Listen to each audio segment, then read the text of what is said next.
This is mostly ancient history. All right. I'm asking you. How ancient? Sumerian? Not that ancient.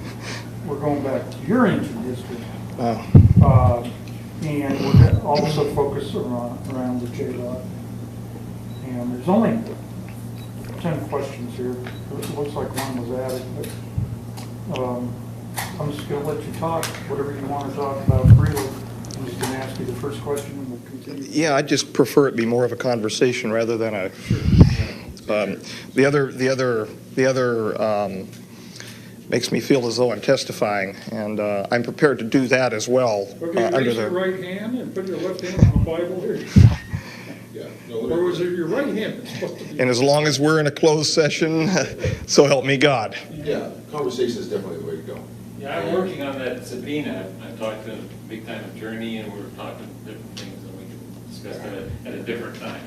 Yeah, he's a great guy, too. He's a good guy. He's experienced at high level. As I was saying to Bill on the way over here, I was ordered to present a copy of my order to meet him at St. Mark's Square.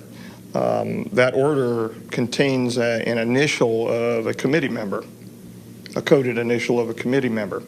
From what I understand, there's currently a 17-16 split.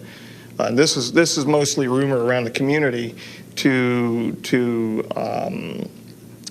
forward a public acclamation program having to do with the Majestic 12 and the overseeing committee, the old 5412, which is now basically called the Committee of the Majority, as far as I'm told. The questions are just to give us a little structure. Well, that's fine. That's fine. Well, that's interesting news. And if I say something or one of them says something, just answer, talk to me. That's fine. Keep going between you and Bill. The lights are cumbersome, but A little much? Okay. that's fine. All right. That's fine. That's fine. If you look closely, they're nice and red from looking through the scope all last night, so they can't get much worse.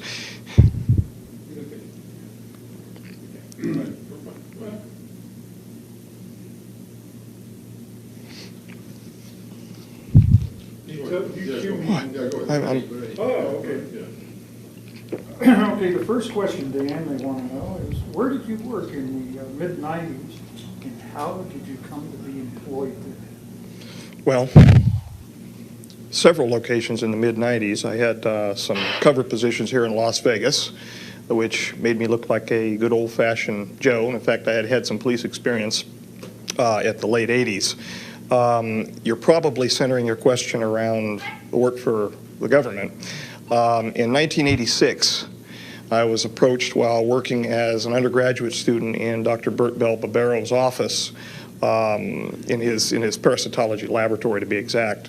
I was looking through a scope at the time. Three gentlemen walked into the laboratory, closed the door behind them. There was 2 uniforms and a suit that were present. Both of the uniforms I would make as most probably being United States Navy.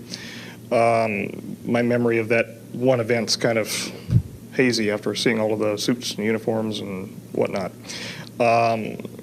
We spoke for a while. They asked me if I was interested in seeing the world and the like. I told them I, in fact, was. We went through several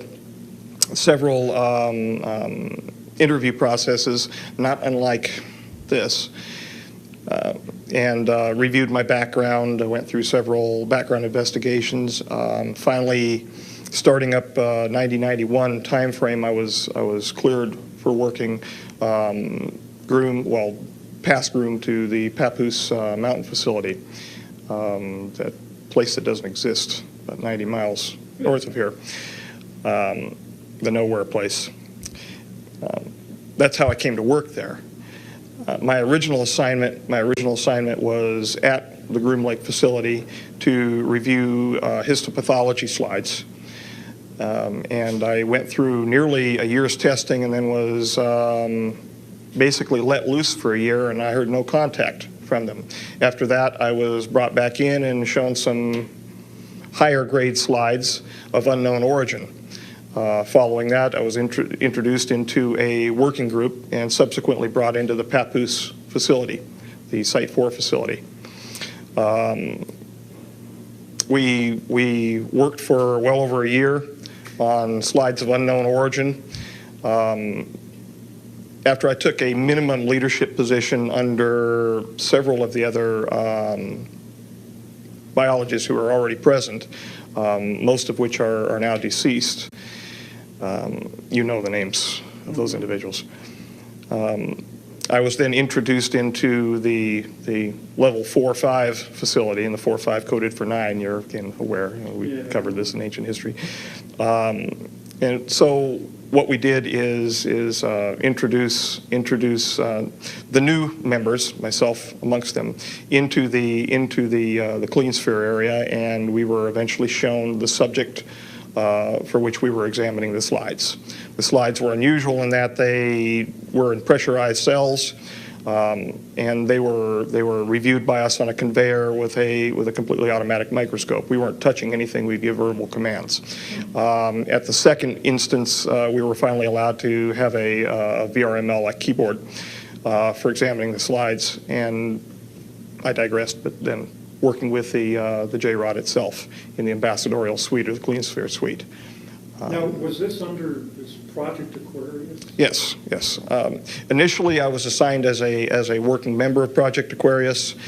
Then finally, I was made an assistant working group leader.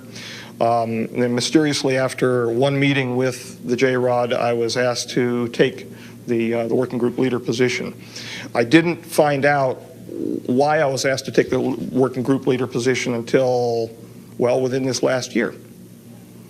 I never understood it because Stephen was older than I. He was my senior not only in ability, but in age. And I would have never figured being advanced above an individual like that in ranking within a working group. And in fact, I never considered myself above him. We worked together. The Q94 document that you have in your possession was co-authored. My name went on there as the primary investigator because I was the working group leader. But in fact, he and I were both involved in the authoring of that document. Oh.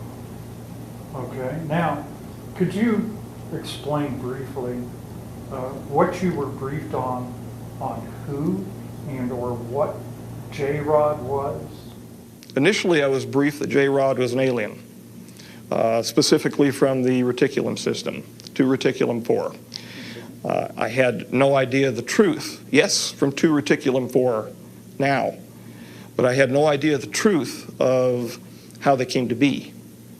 As I said to you before, I have never met an alien, but I have met an extraterrestrial. I found out subsequent to interactions with the J-Rod.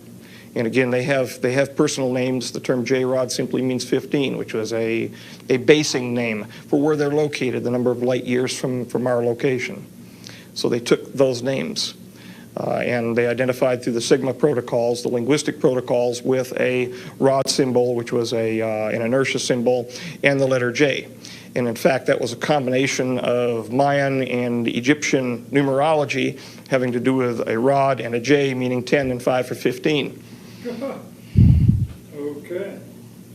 Now, 15 light years away, is that the police 876? 876 Charlie, from what I've been told. Now, he did not specifically tell me that that was the location, but the number 15 was mentioned. Well, They don't call it, apparently, Police 876, whatever, how Charlie. did J-Rod get here? I mean, how did he, 15 light years away? He crashed in 63, from what I understand, Oh, was that right? outside of Kingman, Okay, Arizona. right. There was a problem involving his physiology and his biophysiological communication with the craft went wrong. And of course, he's ill, as we know, with the MGUS and the paraprotein associated problems. And he crashed. And how was he, was he transported immediately from that crash site to the S4 facility? And how is That I don't know. Okay. That I don't know. You don't know how he came to be at the facility? in I the first place? believe he and associates were transferred separately. He to the originally to the Groom Lake facility, and an associate to, I believe, Los Alamos. Los Alamos. I have no independent verification of where the associate went, though. All I can say is that he was there at Site 4.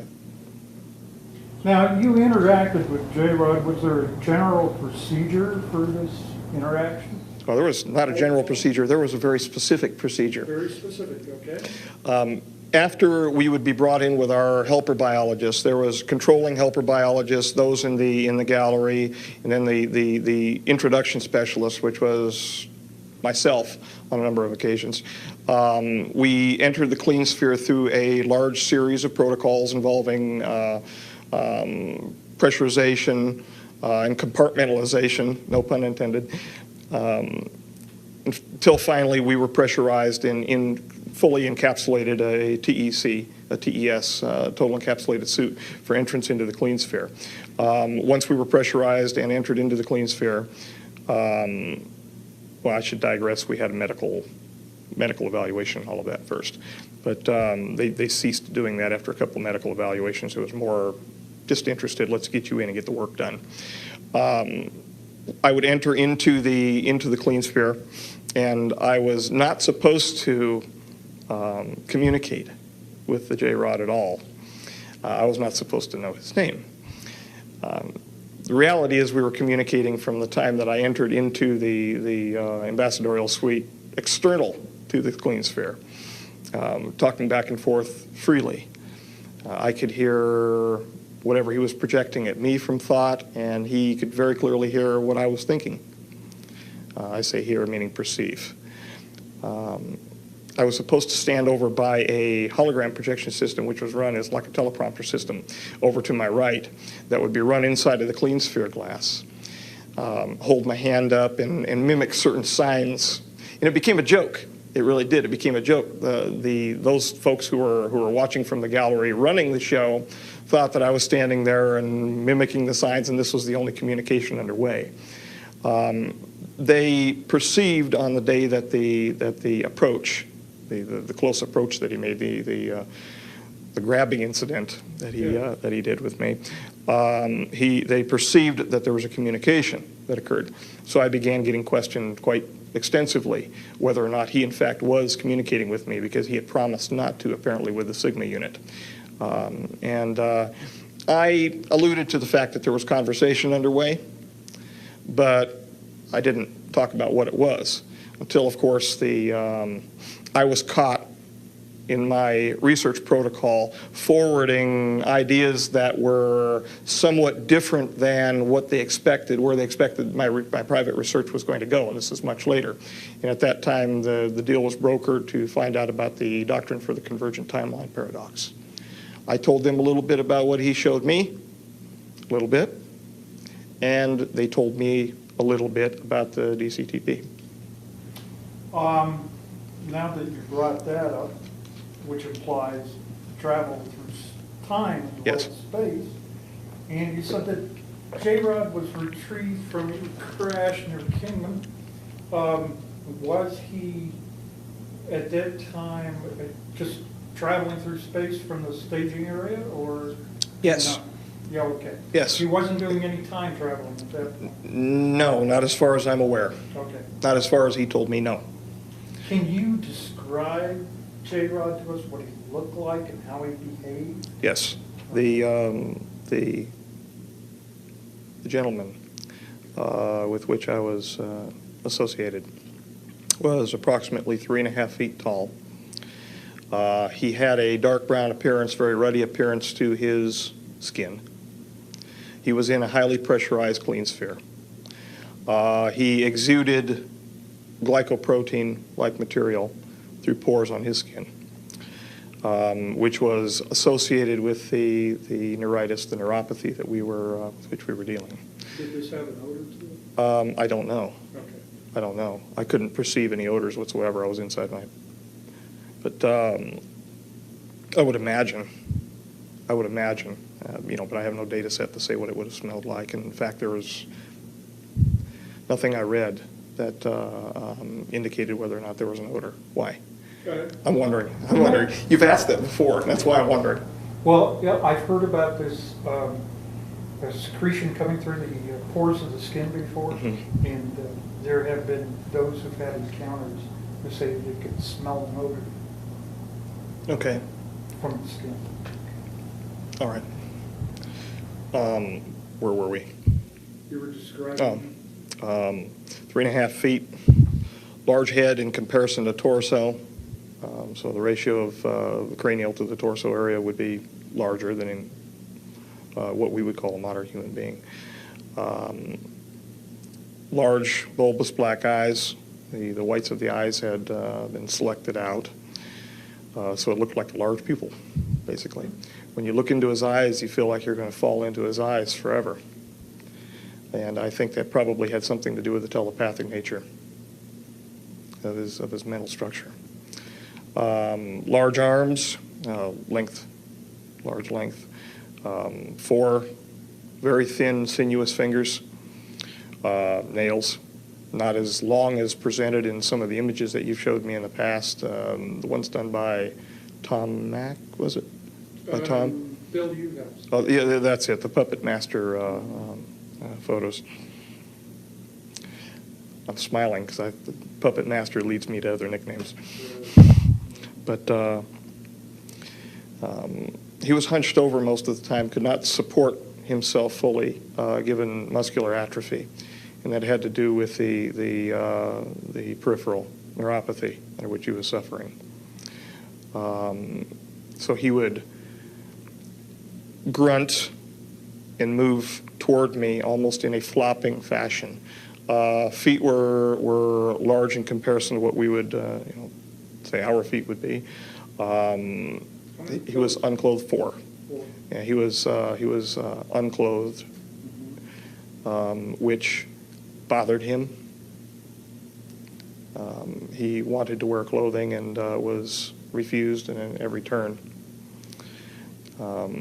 Called himself captive, and justifiably so. His feet were unusual in that his the plantar area had a very large knob underneath what we would call our heel. His facial features were grotesque in comparison to what he showed me what normal would be. He was Normal of his type. yes, yes. He was bilaterally symmetrical to the extent that the disease process was not changing his facial features. Nose was recessed, not a nose like we have, but basically two opercula, 2 orifices. An extremely small mouth, a hard palate, no teeth. His musculature, again, it was suffering from the problem at the myoneural junction due to the neuropathy. Do you have any idea what his chronological age was? 622. 622. And that I don't know. That I don't know. That number 622 is now used as an important number within the community.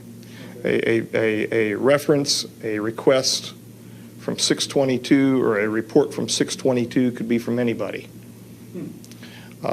So it's used, and in fact the SRB report that I have with me today, the supplemental report for 0302 that I have, probably is labeled from reviewer 622. I haven't, it's going to be a cold reading when we look at it, but it's probably from 622. They excrete in a manner that we would excrete. Their external genitalia are different than ours.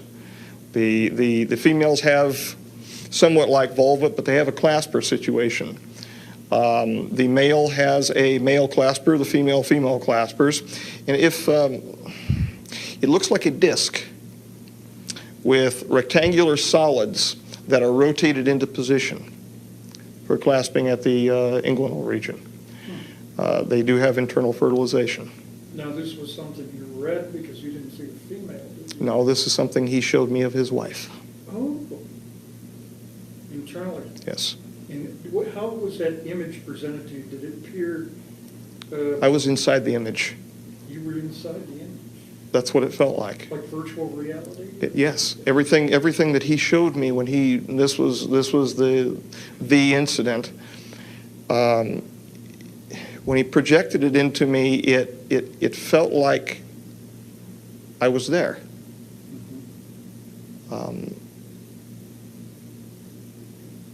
My sensations were heightened. Quite extraordinary. Was there a background perceived? Was she in a domicile of some sort? Again, excuse the pun, a gray surrounding, very, very dull, drab surrounding, almost like a concrete evacuation center, where you'd have evacuation zones underneath the hotels in case of mass casualties or a mass disaster, where it was a very clinical environment. Huh. So were you impressed that he was kind of depressed about his situation? He was extremely depressed. If we were to term him human, I'm not a psychologist, but I think he would be termed as clinically depressed. He wept, but he didn't weep outside. He wept when he was with me. Well, could you estimate what his level of intellect was? Smarter than me. He was smarter than me by a long range. Did he have a wide range of knowledge? The mathematics that he showed me blew my mind. Was that right? He showed me concurrently not only the equations for the rule of nines, but he also did so diagrammatically, and he did so with three-dimensional, like a VRML system, where I was watching cubes come together. So that if I was not understanding the script, I would understand it as a child learns group theory in mathematics. Highly evolved, highly intellectual, highly repressed emotionally. When I was with him, I felt great happiness to be with him, but I could feel his great sadness, not only because of what he wanted to become, what he knew he was by being present with us, but where he was and how he was being treated. He was not part of the group that has to be catered to involving the T9 treaty that was just signed. He wanted to help. He was willing. When I went in, for God's sakes, I took well over, nearly 300 individualized aspiration samples from his neurological system. He would hold his arm out for me to take them. There was no pain medication. And whenever I would fire the introduction system to remove the sample, it was an aspirative avulsion system, he would cry, and then he would just stand there and look at me. There was a suction. Yes, yeah. In fact, I would bring the sample after the initial removal from his tissues into the introduction system, and then approve it and move it from there to one of the helper biologists. Usually it was Robert, outside of the clean sphere, and then he would move it from there to be handled under our normal protocols. It was a level 5 past our the BMBL system. He'd just stand there and take it. So, do you feel the communication that he established with you when you were in contact with him, could he extend this communication over any distance? 60 feet, 60 feet? definitely 60 feet. Okay. It was 60 feet from the center of the clean sphere to the introduction ramp going down into the ambassadorial suite. So at least 60 feet. So you don't feel like he's been in communication with you since that time? No. Okay. No. Was it selective in some way? Was it willfully selective on his part, who he wanted to communicate? Yes. Yes. The folks that I'm sorry. The folks that wanted to find out what he was saying to me, they knew darn well that he was communicating with me after a while, because I was smiling. I couldn't help it, because we were actually joking back and forth. And you know, they didn't know. They didn't have any clue. They didn't have any clue what he was saying. So it had to have been selective. They certainly wouldn't have pressed me like they did after I woke up from the big attention scenario. I woke up outside of the clean sphere. I was drug out of there by Stephen. He finally got a secondary suit on and drugged me out of the clean sphere. No, they had no clue. They had no clue what he was saying. I'm sure of it. They were extra rough in removing my plug and my catheter and all of that business after I got out of the TES. Yeah. One of the things that I want to ask you now, departing slightly from this subject, we're going to ask this last question, then we're going to take a break, okay? And then we'll see where we go from there. But I'm smiling because I'm envisioning the lack of the lights. yeah, okay. But everybody's Yeah, I don't like this at all. Why, and of course you're going to have to restate this again, why are you talking to us now? What is your intention in telling us about this, about your involvement? It's multifocal. It's multifocal. There's several reasons. The largest reason is not the most important reason. The largest reason from a personal perspective is to step out from under the Black Ops community and retire. I'm ready. I told you before, I can see myself walking along a pond and not being bothered by anybody except for maybe a bird here or there and taking a sample and just taking my time and looking at it for fun, for enjoyment. And you're worried about your health, right? Well, my health is degrading. There's no doubt about that. The heart disease that I have is in fact degrading my health. Time is coming. I don't know how long that is, and of course that's within God's providence. So you'd like to maybe have some freedom, to have some Yes. time of your own? Yes. To go to Walden's Pond or something, right? Study the life. Disappear at Walden's Pond. Right. There are other reasons too. You know, without yelling the poor me scenario. Yes, people have a right to know. I mean, that's, you know, other folks have screamed that. Some of them, I think, real. Some of them phony as a $3 bill. Yes, they have a right to know what is going on. They have a right to know because this is their future. Or maybe not. And it depends upon our wisdom or lack thereof. This gets me thinking. The one thing that we've heard from the Brookings Institution study, the famous clamp study, was this would cause a great social upheaval. It would destroy our social bonds, our religious bonds. And in fact, I know I'm digressing, but I ramble.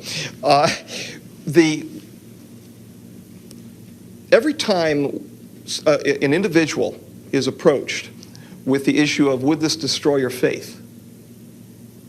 I have heard, it's my experience only, I'm sure there are going to be varied opinions, no, it'd strengthen it. It'd strengthen it. From a certain perspective, yes. From another perspective, no. The Brookings Institution was correct on a certain level. Suspend disbelief for a moment and walk with the idea that this is real. That the ruins that are present on the moon and on Mars, the ancient temples, were in fact, and are in fact, the gifts of our own progeny. Can you imagine what is going to happen when those temples, which were prayed to as the gods, are found out to be nothing more than the creations of men, that the men themselves were those who were being worshipped? Will fall headlong into the pool of Narcissus.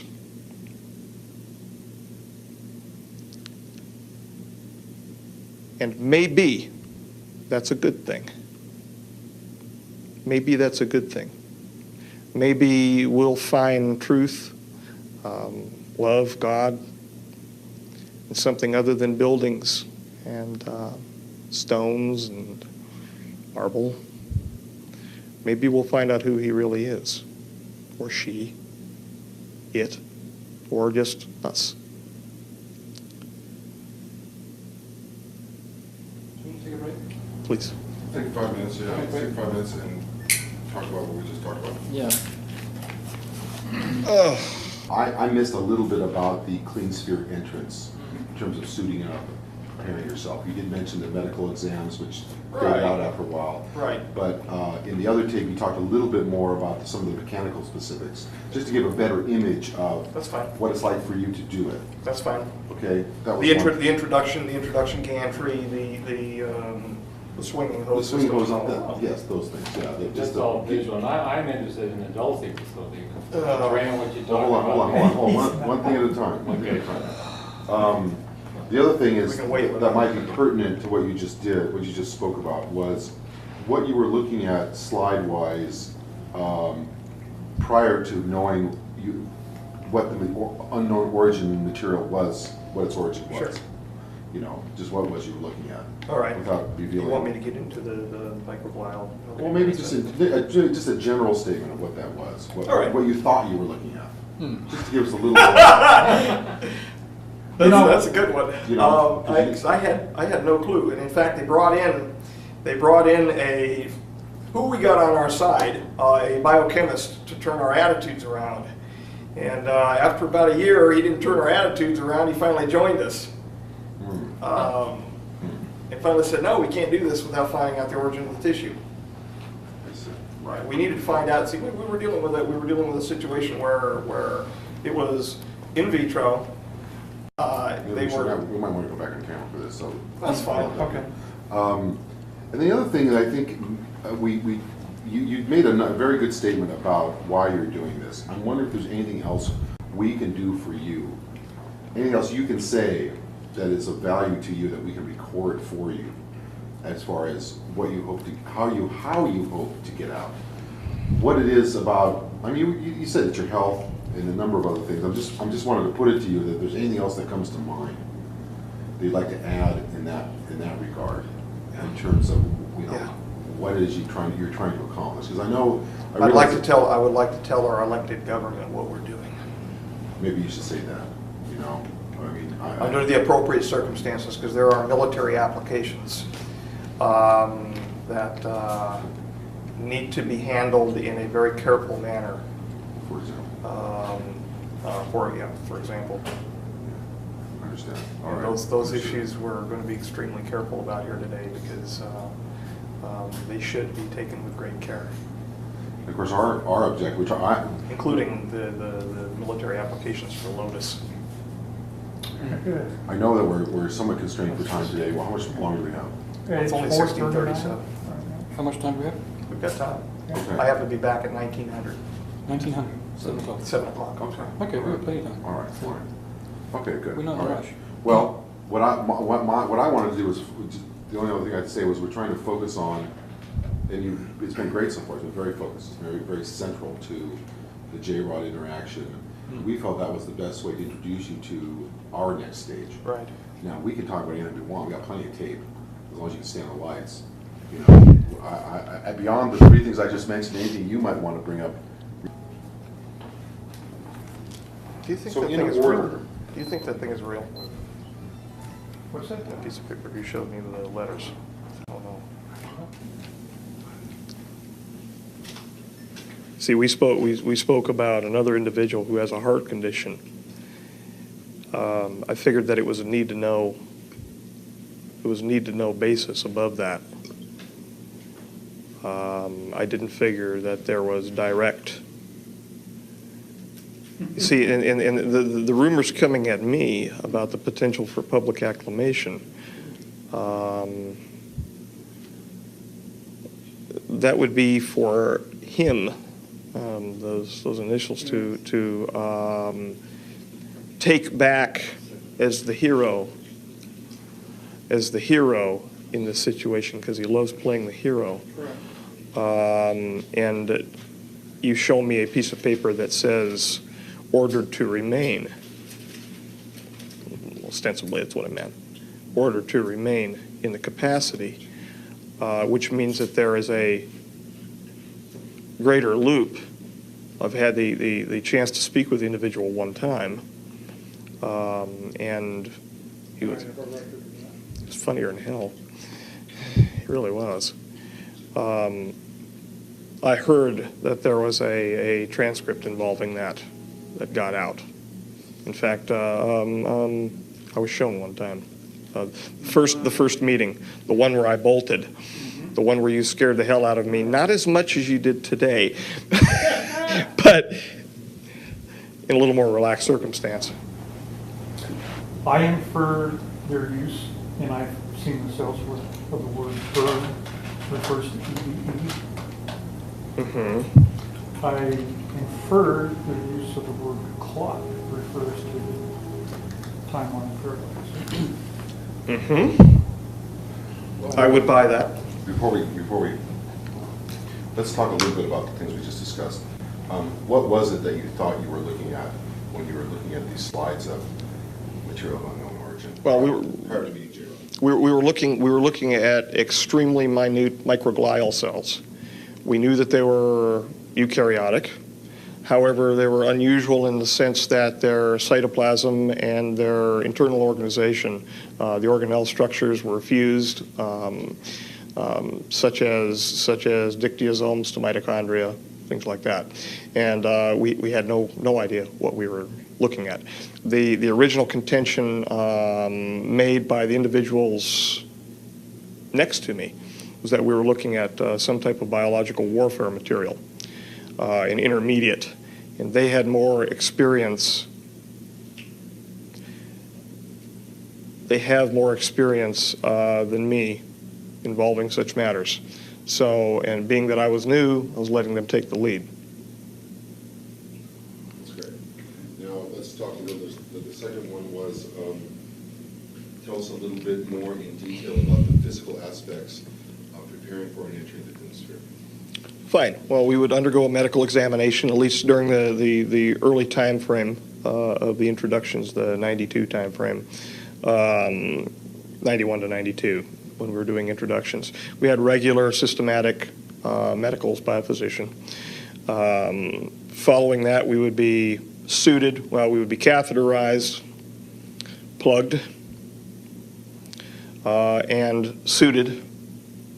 Communication apparatus was placed on our heads. We had a cooling system set up. It was, for all intents and purposes, it was a spacesuit.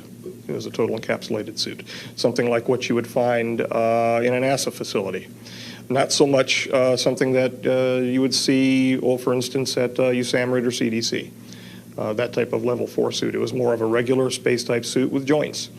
We were suited up, we were pressurized, and then walked with our cooling system and our hosing down a ramp into the ambassadorial suite. Following that, we were led up a gantry-way, which had been moved into position by the clean sphere, which had been previously rotated up through an iris through the floor.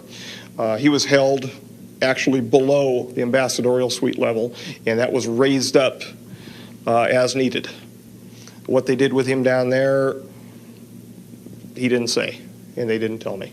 It was not a need-to-know issue. Apparently, they dealt with the cleaning of the sphere and all of that down there, the regular housed animal maintenance, as they treated him. We would be led up the gantry-way. The hoses would be hooked into an interior system inside the doorway, which was exterior to the clean sphere. And it was called the exterior system, in fact. But then we would be led in, the door would be closed, and we would be pressurized inside of the gantry-way. Following that, there was a drum system that was set up. Once there was an equal pressurization between the gantry-way and the clean sphere, we would then be told to proceed forward. I would raise a hand in acknowledgement. We were not supposed to talk at the time at all because nothing verbal around the specimen, around the J-rod. Why, I was never told, but we were not supposed to talk around the J-rod. I moved the drum system and re-hooked a secondary set of hosing inside the clean sphere, checked the pressurization, and once that was done, the door to the clean sphere would be closed behind me, and I would presume that the pressurization remained the same in the gantry-way. Following that, I would do my business inside of the clean sphere involving contacting the J-rod and removing the samples.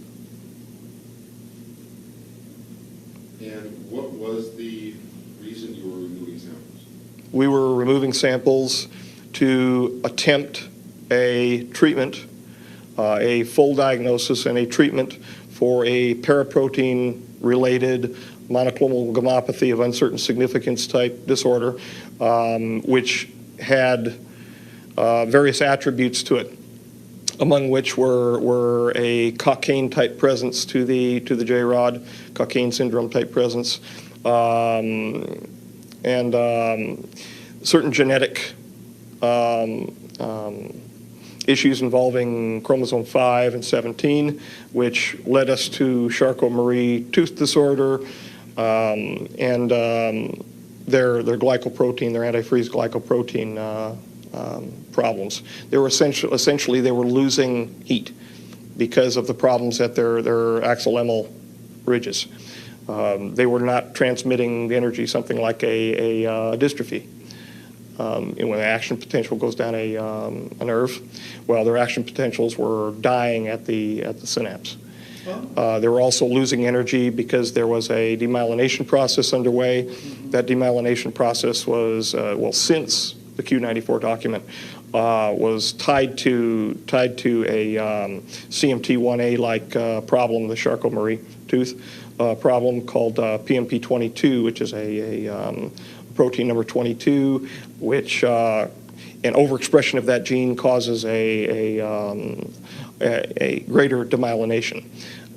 We tied that to the demyelination issue involving the promoters for the PMP22. Those promoters, there's two promoters for it, were selectively deselected with the use of TFOs, or triplex-forming oligonucleotides. It's essentially an ssDNA vector expression system that we're using. Oops. Doesn't that... You're staring at me, Bill. I'm sorry. Bill, one thing. When you're speaking, when you don't sort of make any noises, just nod. That's good. When I'm not. Sometimes you're going, ooh, ah, ee. That's a. Okay. Just keep used to nodding. Great. That's all he's been doing is nodding. I shouldn't. All right. So do you want to simplify? I'm sorry, Bill. No, I don't. Actually, no. I think that's fine. I'm sorry, Bill. I actually understood some of it. That's all right. Doesn't that interfere in the demyelination process? Okay, isn't that similar to conditions that humans sometimes have, like, what is it, muscular dystrophy? Well, yeah, except for he wasn't forming plaques. Okay. He wasn't forming plaques. He was simply demyelinating, repairing the demyelination area with the immune system. They've got a cell-mediated immune system, humoral system, just like we have. The cells are different. They've got Philopodia, but very strange looking blood-like material. It's like it, but that's why we use the term analog so much, because it was different. It was different. Can we talk a little bit about some generalities around the building in which you worked, the sort of, how many floors it was, or where it was located, Sure. how you got there? You want an experience of Site 4, watch the Andromeda Strain. Except for there's a little more color inside of Site 4. They've got a nice orange stripe on the wall, and they've got a red and blue stripe on the floor, which gives you general directions depending upon the floor you're on, and you can't move without getting stopped anyway. Now we're talking separate to the groom facility here. I'm aware of several floors at the groom facility, and then finally the majority of the hot stuff was taken over to Site 4. We're talking 4 basic levels. The first level, and they're coded 4.1, 4.2, 4.3, 4.4, and then finally where he was stored as 4.5. And that 4.5 designation was painted on the wall for him because 4 and 5 is 9. Right. That's why, in fact, they built 9 hangars on the Galileo and Sidekick levels, the 4.1 level. The 4.2 level contained the Looking Glass, Alice's glass. In fact, outside of the door for the major facility, there's a white rabbit with a clock. A very large, it's a statue that's probably about that tall, and it's held above the doorway. It's wired above the doorway. The Looking Glass, I find out, is one of the ERBs. It's an Einstein-Rosenbridge promoter. It uses some form of, and this is found out, Jesus Christ, in the last 2 weeks. I'm asking the right questions there, I guess. It's composed of a spherical, spinning, arced, rectangular solid matrix of nickel, cadmium, and barium. There is a spinning disk underneath it, which is supercooled. Into this is injected into the center of these spinning, and I'm not a physicist, spinning disks. Is injected an argon gas. Into that is injected some type of repulsion matter. It's a gravity repulsion matter. They are obtaining the gravity repulsion matter from the heavy materials that have been obtained from the J-rods, the 115 variety material. And apparently when they bombard it with enough electromagnetism, this stuff repels gravity, and it turns into some sort of exotic matter. They spin it fast enough, it opens, or they can see through it. And that is, from what I understand, the great prize in what's going on in the world right now, are those devices. Why do you think the British are running around Iraq right now looking for the climatological records that are just happen to be disappeared out of the Baghdad Museum with the rest of the cylinder seals? And you're going to see some cylinder seals today too when I show you some report. So Dan, does that mean when they're engaging this device in the project Looking Glass? Yes. Is this something that they use only for the transmission of information, or can they transport a material object through time? You know the answer to that. At least you probably heard some rumor. There have been mistakes. There were mistakes. Animals were attempted to transport from one location to another, the production of 2 of the devices, and they put them in resonance or something like that. I'm not a physicist. I don't know. But I was, in fact, present during a human attempt. The human did not survive. The human was not put in there under duress of any sort. It was a volunteer situation, and the human did not survive.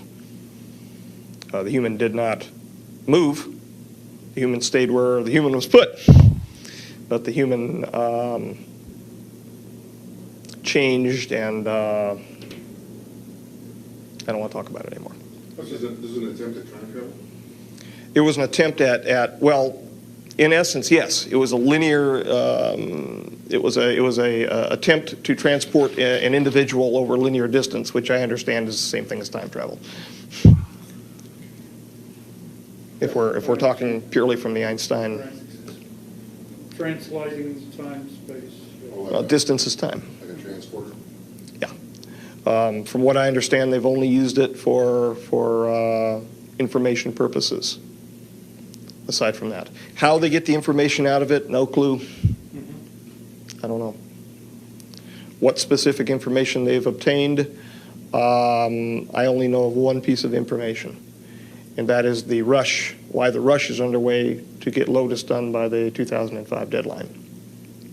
That in fact this group of J-Rods that are not complying with the wishes of the committee and the wishes of the rest of the J-Rods and the associated brothers,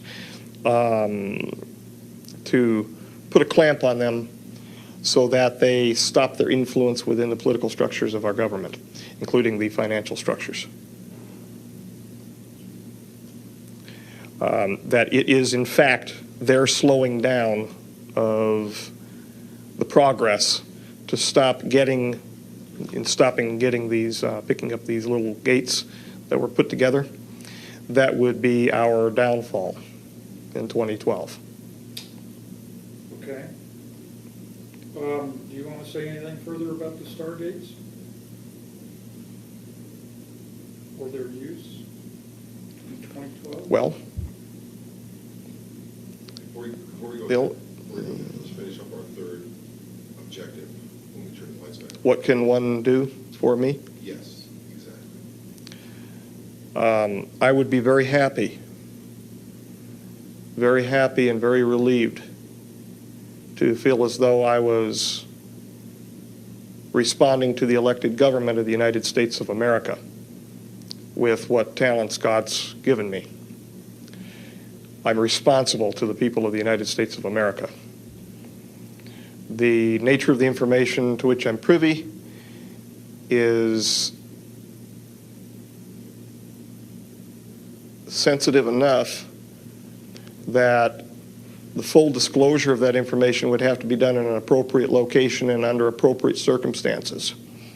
Certain military application information would have to be done in a closed session milieu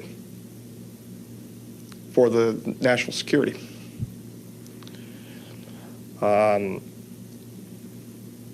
As I said to you at the Luxor, the Congress knows it's not in control. They know that this is a train, a wild train out of control. And they want that control back. They're not stupid. They know that there are things that are going on down the hall from them that they can't fathom. They deserve to have that back in their hands because that's what they were elected to do. And if we care at all about what's left of our Constitution, they deserve to have that in their hands. Aren't we the masters of our destiny in our country? Aren't we supposed to be? Yes, sir. Supposed to be. Okay, yeah, let's break for a minute. And, you have a question, more questions, Jordan? I want you to do their question. Yeah, okay. Go ahead. Do you want a break or do you want? How you doing? He's cool, he's cool. Yes, go All ahead. right, good, good. This is more to do with, I hate these lights, but I'm fine. Just a little bit longer. Want something new? We got- I expect, no, that's fine. I expected the largest light I would have would be a CRT. I was comfortable with that, too. I'm quite interested in if you could describe for me sort of what it was like when you were first introduced to J-Rod. When you actually sort of walked in, presumably that he was in the clean sphere and you were kind of taken into that part of the facility. What was your reaction when you first saw him? I thought it was an insect. Sorry, That's fine. we lost the line. We'll take a break. Okay, let's take a break. Wellington, I went to Dover Grammar School for Boys Oh, really? on the hill over Dover. 4 years, well, Yeah, indeed. We were right above Dover College, and they had all the girls down at Dover College. Right. Was it a boys' school, I take it? Yes. Yeah, like Wellington. We were not allowed to communicate with the females in the village. We had Grandmaster, Headmaster Coleman. Oh, right. We called him the master, actually. Yes. We called him headmaster there. Didn't want to call him anything else. He had a cane. I ran away, actually. Good man. Yeah, really. Had enough of that rubbish. Okay, so it's back to that question. Let me just rephrase it for you. Can you describe in detail the first time, what it was like to meet this being for the first time? My original feeling was I was looking at a giant insect. It's the best I can just off the cuff. It looked like a giant insect, being dark brown and hunched in a corner, very insectoid in appearance. It almost looked like it had an exoskeleton. I felt afraid inside because I was always told that monsters weren't real.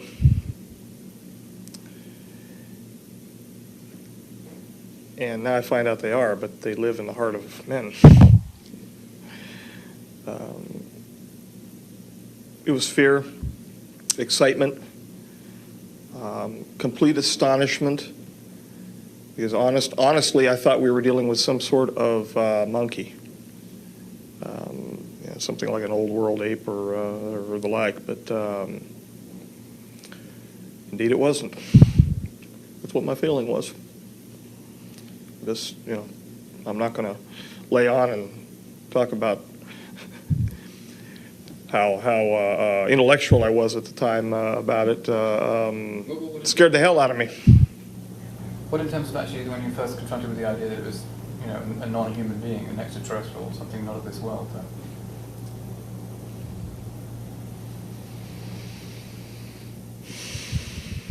I'm trying to remember what I was feeling when I was looking at the briefing books.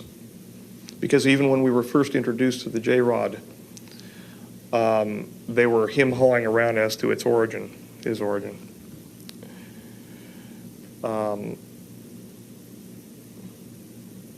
Poppycock. I didn't believe it initially. I didn't believe it. However, deep inside, I held open the possibility, because of what happened to me earlier in my life. I held open the possibility that such things could be true.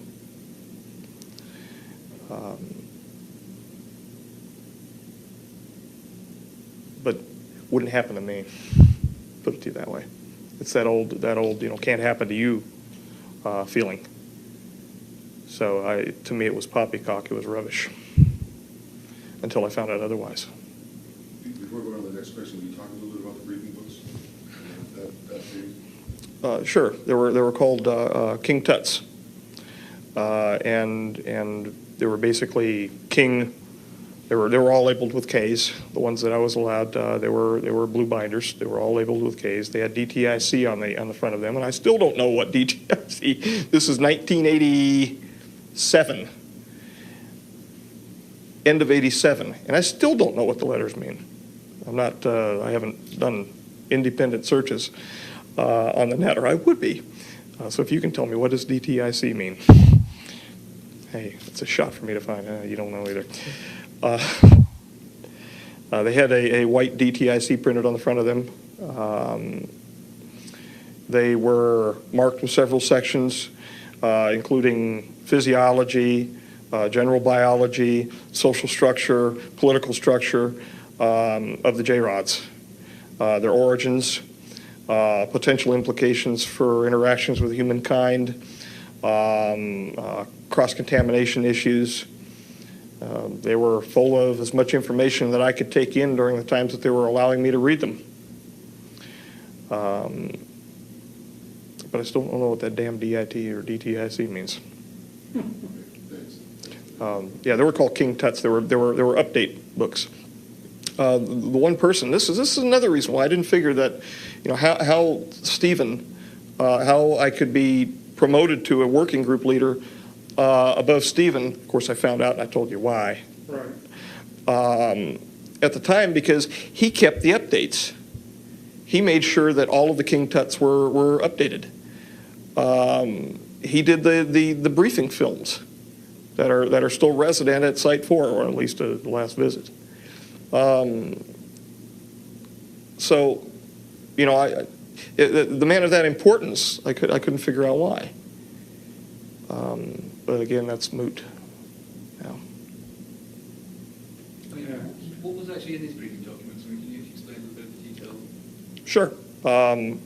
Close-knit, very well-ordered society, one which is numerologically based, one which speaks to others that were called brothers, that I now find out are those who left on a spiritual path to another location, to the famed Duat of Orion, the Epsilon Orionis area.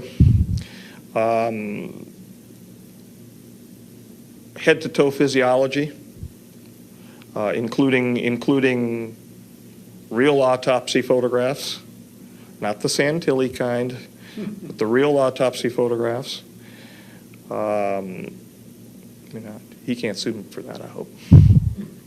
He won't raise his head probably, but that was disgusting. The Brookings Institute paper was present, as well as several position papers clarifying the Brookings Institute. However, each of these that I was allowed into, they had separate folders and they had separate clips within them inside these three-ring binders. And I was told which numbers I was allowed to open up. And they were given to me on a card, and those are the ones that I was allowed to review during the times that I was allowed to review them. Most of the stuff, I mean, they had everything from military applications, the physics of the craft, and I couldn't have cared less. I was more interested in taking in the biology issues. Just doesn't interest me. Aside from the fact, from the biophysiological interface between the hand, mind, and the craft, because they have on their hands a number of pads, and there are open nerves, which are protected by various glycoproteins, and those glycoproteins are selectively pushed forward or sucked back via capillary action, or they can be through an active fashion pulled back, and it kind of pulls a viscous sheath back and allows the J-rod to have direct interface with the craft. That interested me, although most of it at the time, and still some of it now, I have no understanding of. A lot of it has to do with electronics that I don't pretend to understand. I was most interested in looking at issues involving their histology, histopathology issues, including some autopsy photographs that showed disease processes which were naturally occurring within them, isolations of viral material, to include the protocols for new protocols which were being written as they're working, which is what we're doing, which is really what we're doing. We're writing new protocols, new procedures as we're working forward. I mean, all of the old standbys are there, everything from electrophoresis to you know what, to anything, but we're writing new protocols as we're going, because this is not new territory, this is, pardon the pun, alien territory. How many beings have we had to work with? I only met one. I am aware of possibly 3 from the reading. And at that time, again, I was so stunned by what I was doing. A lot of it was getting by me. When I read the word extraterrestrial, I tunnel visioned. And when I finally believed and understood that it was, in fact, an extraterrestrial, numb.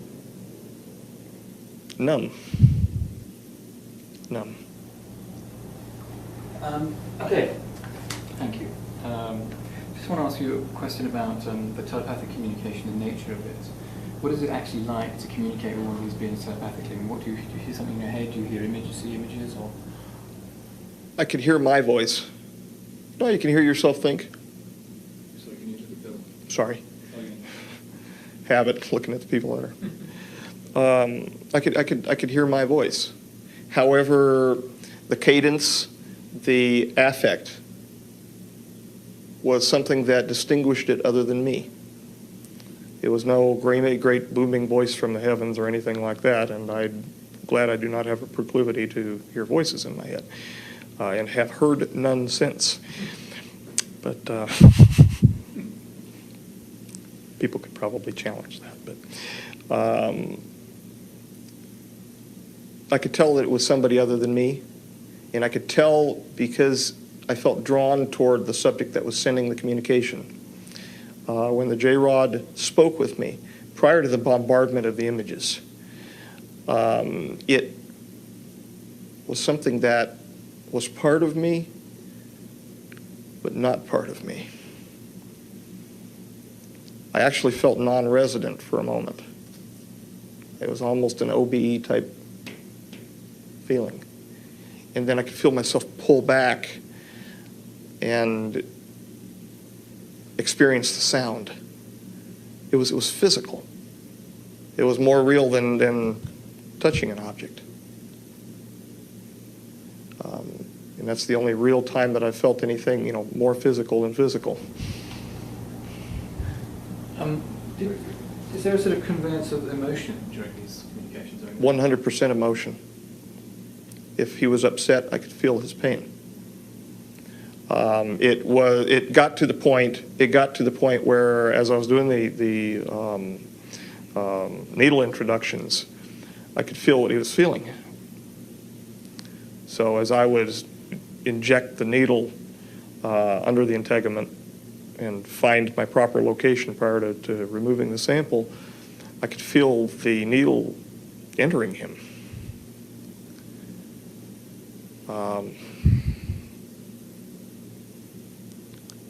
So I could feel his feelings.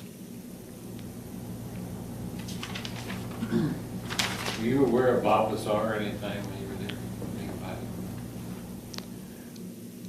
I saw a guy out on the Mac outside of the Galileo, the 4-1 area. He was barefoot. And he was just staring off in the distance. This is as we were coming in on the helo. And they keep you within a very confined walking area. This is before they started taking the buses. We were choppered in. When I saw him subsequent to that, when he did the famous nap videos,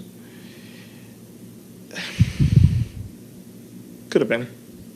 It could have been. And this was early on. This was. I can't prove it. Okay, and I could not positively identify that being Bob. I am aware of his name being mentioned up there, and it was associated with the term bottle washer, which means an engineer, but not a working group leader or anything of the kind. They would have said a DIR or a for director or a geek. I was called a geek, but his name was mentioned. I heard the name Lazar. I didn't hear Bob. I heard Lazar, and it was not Laser. It was definitely Lazar that I heard. But I never had interaction with him or, in fact, anyone else from Galileo, Sidekick, or Avionics. How successful were you in assisting this being medically? Temporary assistance, temporary relief of pain, temporary meaning weeks, temporary adjustment of muscle tone, and then flat out nothing. He got worse. The exacerbation, it got out of control again on him. Since then, there have been, and I'm not certain if he's resident there or not now, there has been progress. We'll just say progress, involving what I was yammering on earlier about the Charcot-Marie Tooth disease, the CMT1A. Their DNA is triplex. And it's not triplex in the way that you would think of a number 3 helix wrapping around the major groove between the 1 and 2 Watson Cricks, the duplex DNA. Their DNA is triplex to the extent that there are what we nicknamed hangers. They look like they're rosettes. The DNAs look like rosettes. They're triplex and then they're braided. It's a supercoiled DNA situation. And we had difficulty even doing anything, let alone anything like a single step markers or anything like that. We had difficulty even sequencing the DNA. Our long interspersed elements are genes which have been shut off, that when combined with the appropriate Hoogsteen base pair milieu, produce a different being. What we were before they made a mistake. A grave mistake. That leads us to our next question, doesn't it? Kind of where they're from and what we're going to do the treaty. They're from here. the treaty thing, yeah. Oh, Yeah, you sort of mentioned this exchange. There was an exchange going. there's been exchanges going on for since they spoke with us in 41. What's the nature of this exchange? They wish to find a resolution to the broken resonance between they and the other half of they, the so-called Orions and the Reticulans. They also wish to, for fear of extinction, have a relief of the paraprotein-related problem. And speaking about that just for a moment, we found out that some of the disease process under which they're fighting is a PNA. It's a peptide nucleic acid. I don't know if you're, well, a protein-associated background nucleic acid. And that protein-associated background is a prion, which goes to one of the things that they wanted me to do at Sweetness. Very dangerous, very dangerous. But the exchange process is to solve the problem to prevent what went wrong in 2012. And the rogue, if you will, group of the J-Rods are not cooperating with that. But a deal has been brokered for the T9 treaty to be held in abeyance until 2005.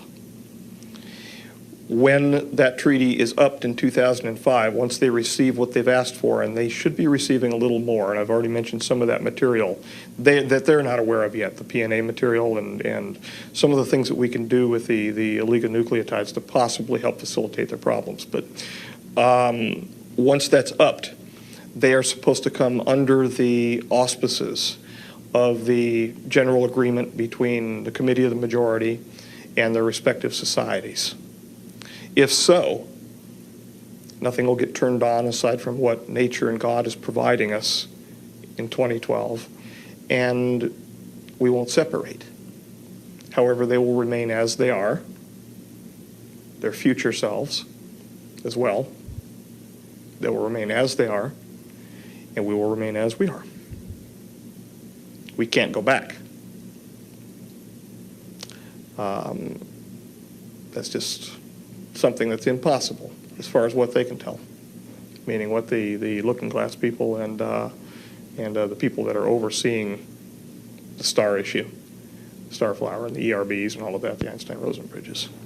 Can you explain what the fuck you're talking about? Somewhat. I kind of get it because I've been watching your tapes and stuff, but it's so compacted. What you just said is so compacted in your own. I'm sorry. That's okay. No, I'm just saying, let's stretch it out a little bit. We might want to begin by being specific. It sounded like you were talking more about what they were going to get in this exchange, and we're kind of curious as to what are we going to get in this exchange? Oh, we're going to get not wiped out. Okay, what's the problem we're trying to solve vis-a-vis getting wiped out? The biggest problem is to make sure that I'm supposed to look at you. Yeah, sorry. The biggest problem is to make sure that there are no human-created ERB Stargates? machines. Machines? Yeah, I mean, that sounds science fiction-ish, I know. okay, and you know, it's hokey sounding, okay? To make sure that there are none of them in existence which can automatically turn on when the next age begins on December 21st, 2012.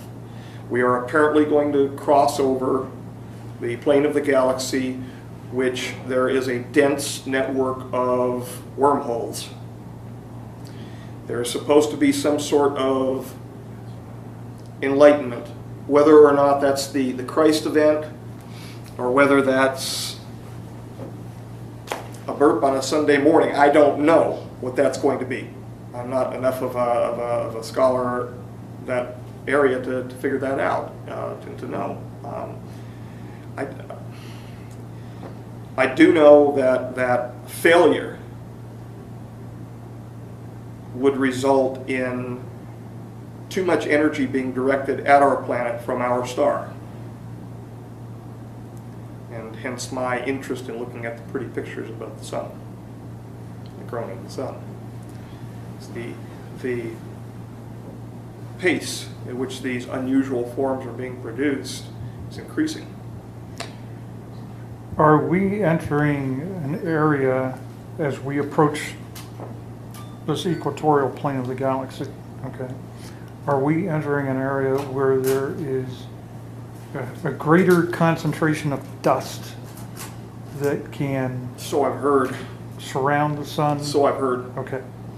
I have been reading about this, and this is similar to a situation that happens with a classification of star called T-Tauri stars, where there's a lot of dust gathered around, and what happens is that the star, the sun in this particular case,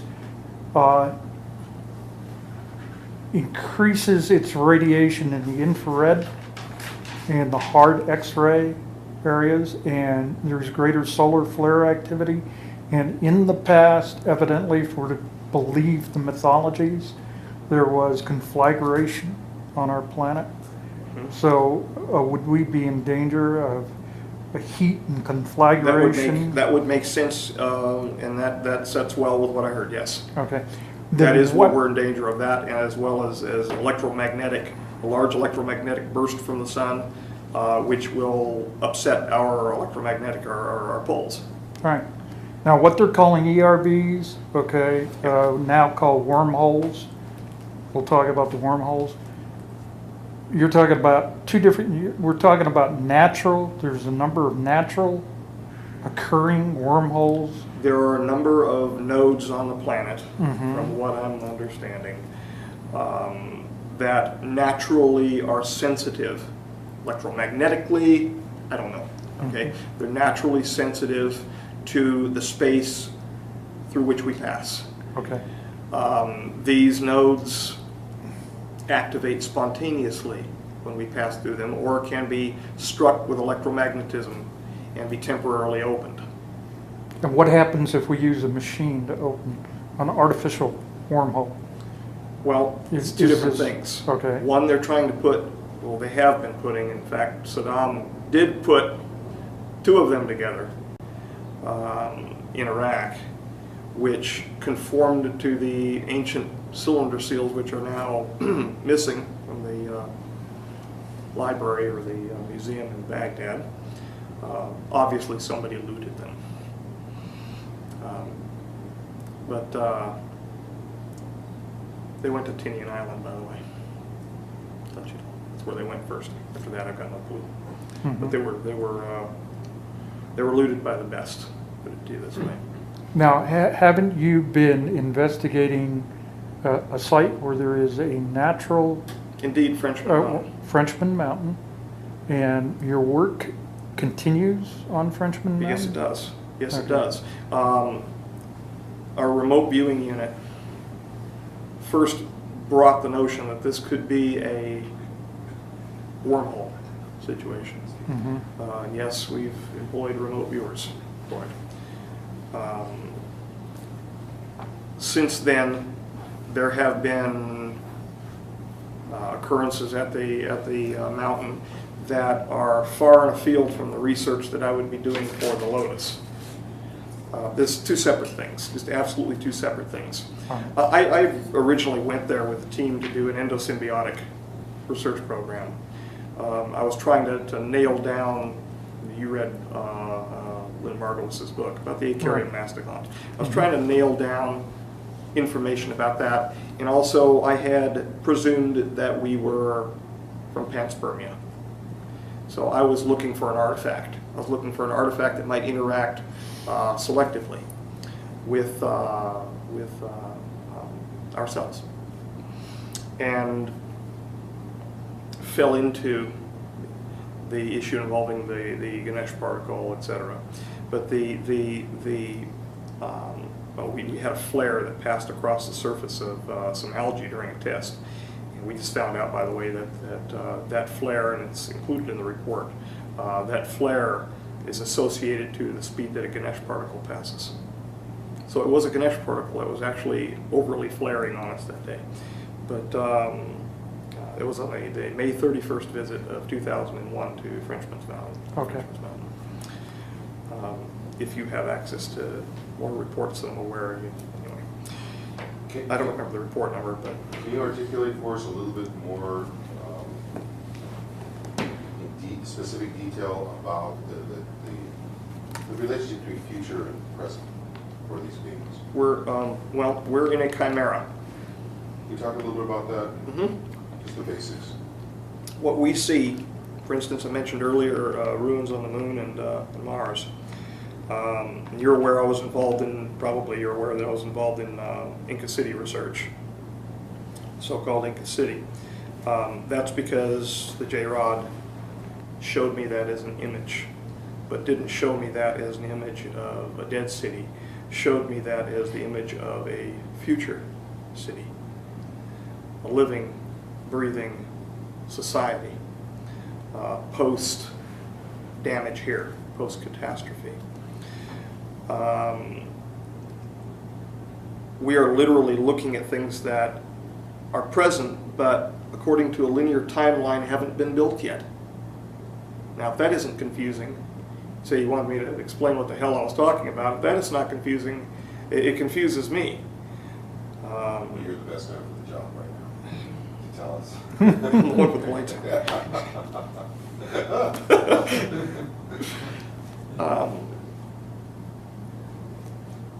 According to the doctrine of the convergent timeline paradox, the J-rods, to solve their paraprotein problem, used these ERBs to go back in time. And some of them were worshipped. They were treated as gods, and temples were built for them, and et cetera, et cetera. The so-called Nubis Ra, that sort of business. Again, I'm not, this is getting science fictiony because it sounds like poppycock. But this is what I got in exchange for the information that he gave me, so what the hell. Literally, there are two or more concurrent timelines that we're living in. Two separate existences. And what that means exactly, that's what I read. What that means exactly, I'm not sure. I'm intellectually limited in that area. I got to be in philosophy, but I'm intellectually limited in that area. And I don't want to present something that I don't know is fact either. That would be not right. But to solve their problem, they messed around with us even earlier than earlier when they had been treated as gods.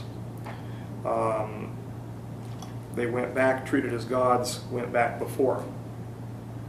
In other words, they could apparently select the timeline. How they do that, again, no clue.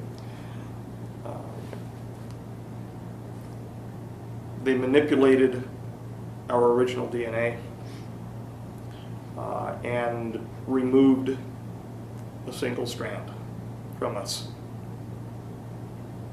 This made us able to mate with another experiment which was underway at the time called Neanderthalensis.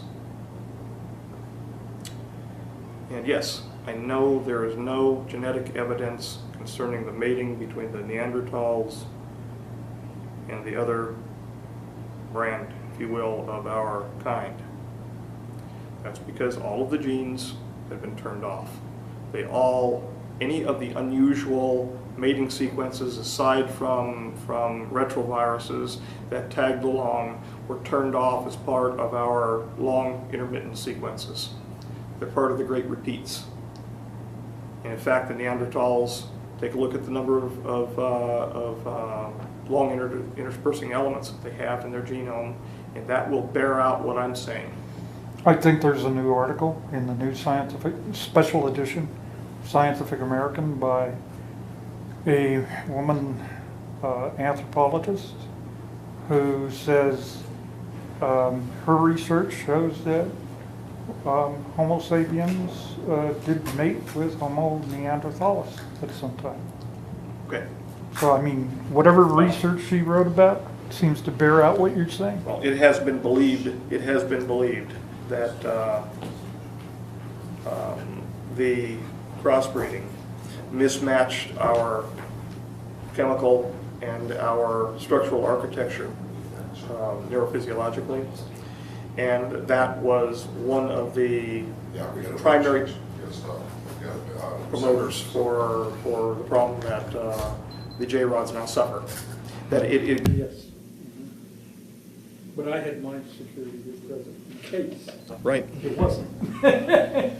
We're kind of wrapping up, and we're kind of in the middle of trying to have the opportunity, it's a good opportunity to talk about this time. And you were talking about going two different points of going back in the past, one and then one earlier. And what we haven't gotten to yet, though, is sort of a general description of what we're talking about here, in general terms. What the doctrine is. Right. This is ostensibly for the public. It's the paradox of killing your grandfather. It's the paradox of killing your grandfather. If you kill your grandfather, do you cease to exist? Michio Kaku, from what I can glean from his work, would say no. Would say no. It would cause two separate universes, two separate time streams. But in accordance with the doctrine that I read, his theory doesn't take into account that those two time streams could occur simultaneously. That the reality could be mixed, which is why there are so many confusing data sets involving everything from fossil finds to strata. Why there are so many conundrums involving the speed of planetary formation. There was a recent thing out that I had read about a planet being formed in a very short period of time, much shorter than what they had accounted for the accretion theory. And the way that it came through to me was it was a Keystone DCTP flyer, because I'm in on some of the loop, no pun intended, that these things are happening simultaneously. that a planet can form at one rate and the reality can mix such that we can perceive it having formed at a separate rate. And go back and look at it another time and have another perception, because the realities are actually mixed. And they're also now saying that the Earth appears to be older than they thought it was. Mm-hmm. And its age, I have no clue. One would have to ask the Almighty. You could look at something, are you saying that you could look at something one day and measure it, and look at it the next day, and the measurements can be different because a different timeline is then come into play? Yeah. And biologists, chemists, well, natural philosophers call that error.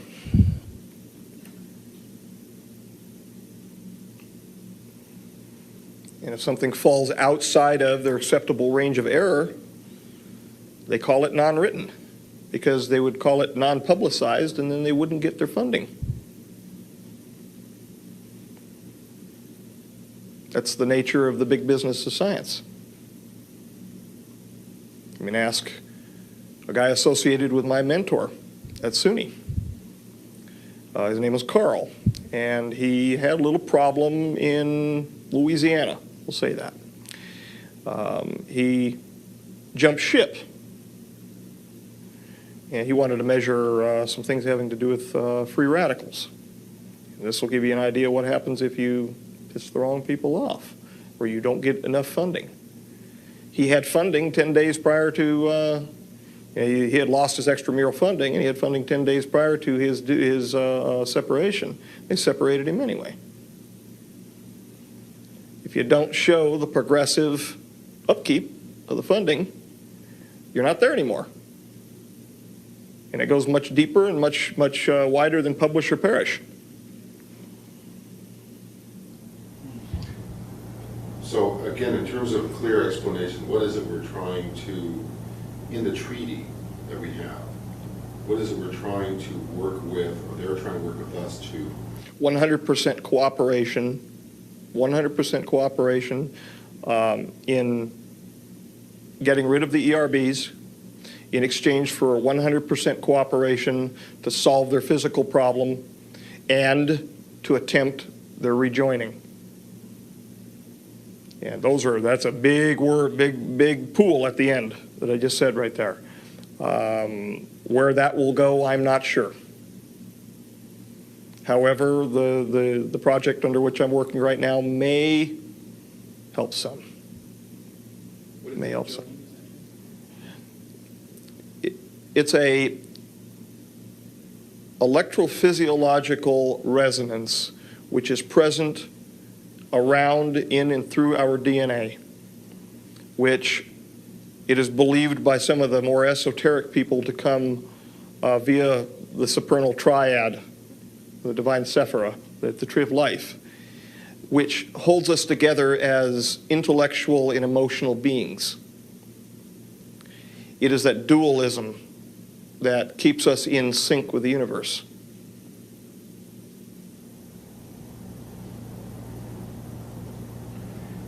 Could you say a little bit about your sort of current conditions and where you're working now? Anything of that sort of what's going on with you at the moment, work-wise? Well, as in environmental, my environment, I am in an environment of I'm not going to get personal with the issues here. I'm in an apartment environment. There are children around me, which is wonderful.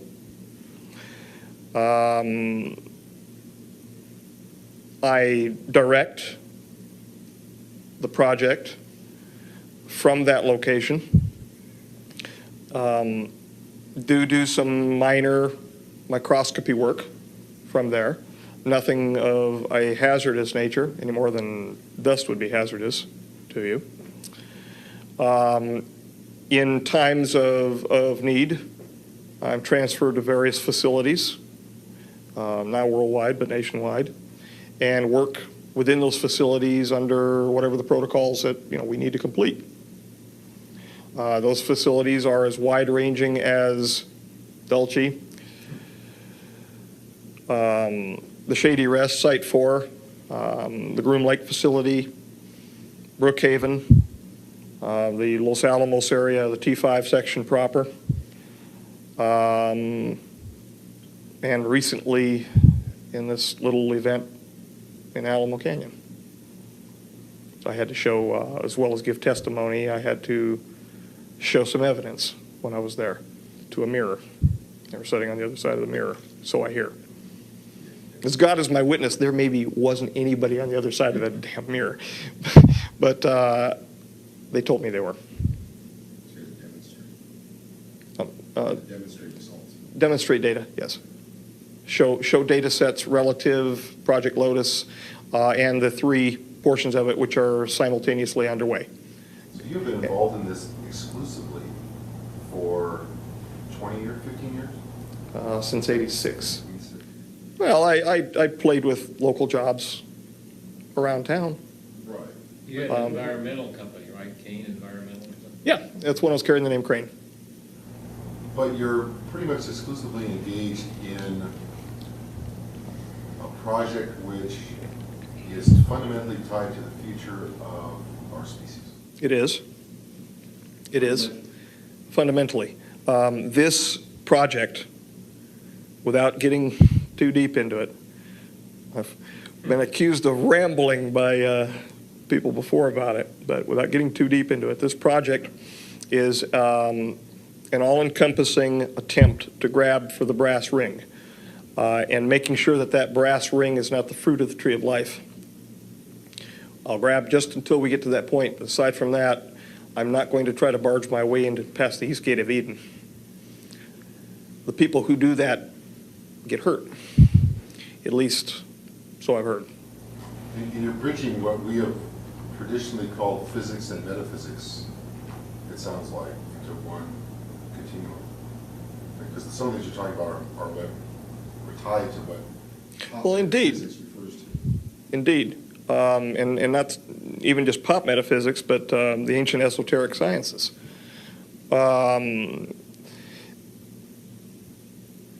For millennia, we've conceived of the supernatural and that supernatural's interaction with humankind. What we are seeing in this project is that it's not so much supernatural, it's natural, and it's been there with us all along, and we just haven't taken the time to look. In fact, our procedures have been mutually exclusive. Laboratory procedures have been mutually exclusive to find what we found. They would destroy or mask over the process that we're now beholding. These particles have the ability, in essence, to bend light. And in the report, you'll see a series of images that show clearly where the particle is changing into the shape of a yeast cell, Saccharomyces cerevisiae. It's masking. Closer it gets to it, the more it masks. So if it passes by it, it looks like it. And then when it gets within close proximity, the wolf in sheep's clothing steps out and it does its business. Meanwhile, the average investigator, biological investigator, has ceased looking because the protocol has moved on. He or she has scanned a slide and has seen 2 eukaryotic cells and has moved on. One last question for you, then I'll be real wrap. Gives you time to relax and get that. That means the lights go off. Tell me exactly in your own mind how you want to get out. How do you want to see it go down? Tell Bill. How do you want to see it go down? First of all, that's a deep question because I don't know where this is, how this arrangement was made today. Neither do I. So getting out is a loaded term right now. I don't know where it's going to go. But what I do foresee is if that same elected government is interested in the information, I do see myself providing that to my elected government as I've been sworn to do so. Now, whether or not I'm prevented from doing so, we'll find out. Again, we all have to go sometime. But I see that as the logical step, because once the information is presented to the elected government, and once I am no longer officially held, and it's not just the information involving the Lotus, there are military applications associated with it as well, biological applications. Once that information is no longer a constraining factor, freedom. Whether or not I'm yelling it on the chopping block, I don't know. But freedom nonetheless.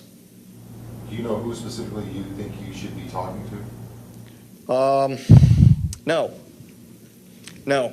I would think that, oh God, I wouldn't know which Senate or congressional committee would need to bring me under their authority. I don't know which one.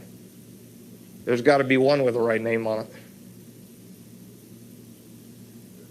And once that's done, under the appropriate circumstances, I will tell them everything that I know. So help me God. Maybe we can help you find out who that is. Let's wrap.